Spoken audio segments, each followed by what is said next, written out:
औज़ुबिल्लाहि मिनश्शैतानिर्रजीम बिस्मिल्लाहिर्रहमानिर्रहीम। अस्सलामु अलैकुम बच्चों। जी बेटा, हमारा टॉपिक है मुकालमा नवीसी। स्मार्ट सिलेबस में हमारा अहम तरीन मुकालमा और आज के वक्त की अहम ज़रूरत भी और सबसे बड़ा मसला भी, दो नौजवानों के दरमियान मुल्क में बढ़ती हुई बेरोज़गारी के मौजू पर मुकालमा लिखें या तहरीर करें। ये सवाल आपको पेपर में आता है, ठीक है। तो एक बार फिर समझ लेना चाहिए कि मुकालमा है क्या, तारीफ़ और मफ़हूम इसका क्या है। मुकालमा अरबी ज़ुबान का लफ्ज़ है जिसके मानी गुफ्तगू, हम कलामी, बाहमी गुफ्तगू, ज़बानी सवालो जवाब, बाहमी सवालो जवाब। बाहम होता है आपस में। इस्तिलाही मानी दो या दो से ज़्यादा अफराद के दरमियान गुफ्तगू को मुकालमा कहते हैं। ये गुफ्तगू आम तौर पर सवाल जवाब की सूरत में होती है। मुकालमा इस तरह से आगाज़ किया जाए कि फितरी लगे, नेचुरल लगे, ठीक है। तो इस तरह एक ब्रैकेट में हम मंज़र लिखेंगे दो चार अल्फाज में। स्टेशन पर अभी गाड़ी ठहरी हुई है। डिब्बा नंबर कोई भी फर्जी नंबर हुआ करते हैं, 8 लिख लें, 9 लिख लें। एक वजीह नौजवान जिसके चेहरे से खस्ताहाली आया है सीट पर बैठा हुआ है। इतने में एक और नौजवान इसके साथ वाली सीट पर आकर बैठ जाता है और गुफ्तगू यूं शुरू होती है। ब्रैकेट बंद कर देंगे। फिर हम इन किरदारों को लिखेंगे। नौजवान अस्सलाम वालेकुम, इस्तजाबिया की अलामत डलेगी, नदाइया की अलामत डलेगी। नौवारद यानी जो बाद में आया है, वालेकुम अस्सलाम, फिर वही अलामत। नौजवान क्या नाम है आपका? इस लफ्ज़ के बाद सवालिया निशान डालेंगे, क्या नाम है आपका, ठीक है। नौवारद मेरा नाम असद है, आप अपना तारुफ कराना पसंद करेंगे? सवालिया निशान डालिएगा एंड पर। नौजवान मेरा नाम उमर है। एक सर्द और लंबी आग भरते हुए, ये जुमला ब्रैकेट के अंदर लिखिएगा। एक मरतबा फिर किस्मत आजमाने के लिए चल पड़ा हूँ, फुल स्टॉप। परसों के रोज़नामा नवाए वक्त में पढ़ा था कि अल्फला बैंक के चंद कैशियर दरकार हैं, ठीक है। अल्फला बैंक को चंद कैशियर चाहिए, ठीक है। असद हैरान होते हुए, इसका मतलब है हमारी मंजिल एक ही है, यानी दोनों नौजवान उसी नौकरी की तलाश में जा रहे थे, ठीक है। क्या तालीम है आपकी? सवालिया निशान। एम.कॉम की ये 2 साल गुजर चुके हैं। आए दिन नौकरी के अरमान लिए घर से निकलता हूँ, मगर शाम को नाकाम लौट आता हूँ। उमर। अब देखिए बेटा, ये जो नौजवान है ये पहले से वहाँ मौजूद था। नौवारद, जब तक उसने अपना नाम नहीं बताया नौवारद लिखा गया, यानी जो बाद में आया, ठीक है। अब बाय नेम इन दोनों लड़कों के नाम लिखे जाएंगे कि दोनों किरदार आप नाम से लिखेंगे, ठीक है। जो बाद में आया है उसका नाम है असद, जो पहले बैठा है उसका नाम उमर है। तो इस तरह दोनों आपस में मुकालमा जारी रखेंगे। उमर, नौकरी मिलना तो दीवाने का ख्वाब मालूम होता है। मैं भी मुसलसल 3 बरस से नौकरी का मुतलाशी हूँ, मगर एक शायर ने क्या खूब मेरी नक्शा आराई की।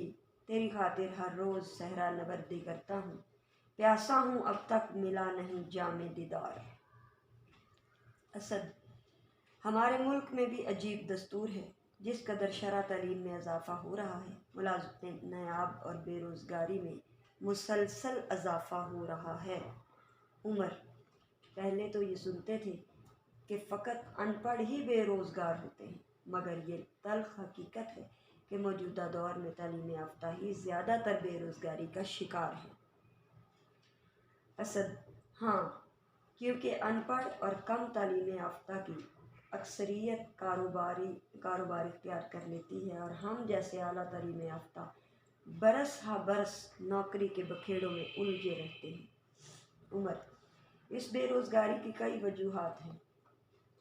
अव्वलीन वजह तो सरमायादारों की उजारादारी है। किसी दौर में हम कहते थे कि जान है तो जहान है, लेकिन अबुल कलाम आज़ाद ने क्या खूब कहा था, ज़र है तो जहान है, यानी अगर पैसा है तो ही दुनिया आपको पहचानेगी। असद: हाँ, ये तो है, पैसे ना हो तो डिग्री को कौन पूछता है। फिर उससे दोहरा नुकसान होता है, एक तरफ नालायक ओहदेदार तो दूसरी तरफ हक तलफी। उमर: इसके ज़िम्मेदार मुअम्मर हजरात भी हैं।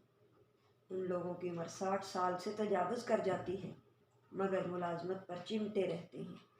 नतीजतन नौजवान नस्ल की बुरी तरह हक तलफी हो रही है।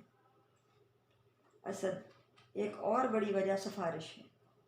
आजकल नौकरी के लिए पैसा हो या सिफारिश, वरना नतीजा मायूसी निकलता है। उमर: इन हालात में तालीम याफ्ता नौजवान इंतहाई मायूस होकर रह जाते हैं और ख़ास तौर पर जिन वालिदैन ने अपनी औलाद को बड़े कठिन और मुश्किल हालात में तालीम दिलवाई होती है, जबकि उनकी औलाद को मुलाज़मत नहीं मिलती, तो उनके सारे ख्वाब रेज़ा रेज़ा हो जाते हैं। असद: मेरे वालिद की भी यही हालत है। वो एक मिस्त्री हैं। दिन रात मेहनत मशक्क़त करके उन्होंने मुझे पढ़ाया और आज बुढ़ापे में वो मेरी बेबसी का मंजर देख रहे हैं। उमर: नौकरियों की इस गैर मुनसफ़ाना तकसीम, यानी जिसमें इंसाफ नहीं होता, गैर मुनसफ़ाना तकसीम ने पाकिस्तान की बुनियादें हिला कर रख दी हैं। यहाँ तो नस्ल दर नस्ल नौकरियों का सिलसिला है। असद: आपको कोई भी रोज़नामा उठा लीजिए, असामियाँ खाली हैं, यानी जगह है, सीटें हैं, लेकिन नौकरी कोई नहीं देता। असामियाँ खाली हैं कि एक लंबी फहरिस्त नज़र आएगी, लेकिन इंटरव्यू देने के बाद पता चलता है कि ये सिर्फ दिखावा था।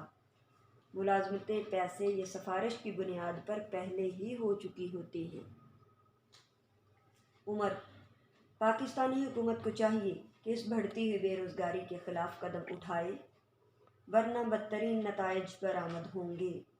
असद: इस तरह की हालत मुझे मायूस कर देती है, लेकिन फिर ला तक़नतू मिन रहमतिल्लाह, यानी अल्लाह की रहमत से कभी मायूस ना होना, ये प्रोमिनेंट करके हवाला दीजिएगा, के तहत उम्मीद बाकी है। और फिर इन्नल्लाह मस्साबिरीन, अल्लाह सब्र करने वालों के साथ है, को मद्देनज़र रख कर सब्र का दामन थामे हुए हूँ। उमर: अगर अहल लोगों को मुलाजमतें मिलेंगी तो मुल्क रूबा ज़वाल होने की बजाय तरक्की की तरफ गामज़न होगा। असद: मैं भी आज उम्मीद का दामन थामे घर से निकला हूँ। चंद लम्हों के बाद गाड़ी लाहौर स्टेशन पर रुकती है और दोनों प्लेटफार्म पर उतरते हैं। ये ब्रैकेट में लिखना है आपने। उमर: खुदा करे आज हमारे वालिदैन की दुआएं बर आएँ। असद: आमीन, अल्लाह आपकी ज़ुबान मुबारक करे। दोनों दोस्त रेलगाड़ी से उतरकर अपनी अपनी मंजिल की तरफ रवां दवां हो जाते हैं। ब्रैकेट बंद कर दें। ये आखिरी मंज़र था, इख्तितामी मंज़र की हेडिंग में आप इसे लिख सकते हैं, ठीक है। तो इस तरह से मुकालमा बेटा सीक्वेंस के साथ, एक तरतीब के साथ लिखना है। आम रोज़मर्रा गुफ्तगू है ये, लेकिन मौजू बतौर ख़ास पेपर वाला आपको देता है, ठीक है। पेपर में जो मौजू दिया जाएगा तो उसी के गिर्द सारी गुफ्तगू सारा वक्त घूमेगी और बहस के अंदाज में भी ये हो सकता है और दोनों की सेम राय के हिसाब से भी हो सकता है। अब दोनों के ख्यालात एक जैसे थे, दोनों ही ज़रूरतमंद थे, दोनों ही नौकरी की तलाश में निकले थे। इससे मुराद है कि अभी तो ये दो लोग हैं, जाने कितने फ़ीसद लोग हमारे पढ़े लिखे, हाथों में डिग्रियां लिए, नौकरी के बगैर वक्त उनका तमाशा देख रहा है और वो बेचारे तमाशा बनने पर मजबूर हैं। ठीक है बेटा, इंशाअल्लाह कल अगले मुकालमे के साथ हाजिर होंगे।